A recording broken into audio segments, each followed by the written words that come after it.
எப்படி நீங்கள் கோர்ட்டுக்கு போனீங்க, அப்போ கோர்ட்டில் எல்லாத்தையும் தீர்த்துங்கன்னு சொல்லி சிம்பு இன்னும் கொஞ்சம் டென்ஷன் ஆகிட்டார். ஸோ அதில் ஒரு பெரிய விரிசல் விழுந்துருச்சு.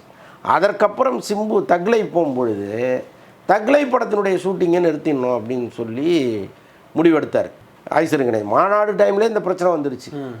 மாநாடு ஷூட்டிங்கை நிறுத்தணும் அப்படின்னு சொன்னார். அப்புறம் ஏதோ பேசி கன்வின்ஸ் பண்ணி சிம்புனுடைய சம்பளத்திலேருந்து நாங்கள் ஒரு பகுதியை உங்களுக்கு கட்டுறோம்லாம் சொல்லி ஏதோ அப்படி இப்படின்னு அப்போ நடுவில் வந்து மைக்கேல் ராயப்பன் அவரு ஒரு பிரச்சனை, அது இந்த AAAலேருந்தே தொடர்ந்து. ஆமாம், இது எல்லாமே சேர்ந்து அங்கங்கே இந்த கட்டைகளை போடுற வேலைகளை தொடர்ந்து பார்த்துட்டே இருந்தாங்க. இப்போ இந்த பிரச்சனையெல்லாம் சால்வ் பண்ணிவிட்டு நிம்மதியாக இருக்கலான்னு சிம்பு ஒரு பக்கம் நினைத்தால் கூட இது சால்வ் ஆக முடியாத ஒரு பிரச்சனையாக மாறி போச்சு. அது இப்போ இந்த நேரத்தில் தான் தக்லை படத்தினுடைய ஷூட்டிங்கை நிறுத்திடலாம் அப்படின்னு ஒரு முயற்சி பண்ணும்பொழுது பெப்சி அதுக்கு உடன்படலை. ஏன்னா மணிரத்னத்தை பொறுத்தளவுக்கு பெப்சியோட ஒரு இணக்கமான உறவு எல்லா காலத்துலையும் வச்சுருக்காரு. இன்னொன்று இந்த கொரோனா டைமில் ஒரு 22,000 பேருக்கு ஒரு 6 மாதம் மளிகை பொருள் வாங்கி கொடுத்துருக்காரு. அது பல லட்சம், அதனுடைய தொகை.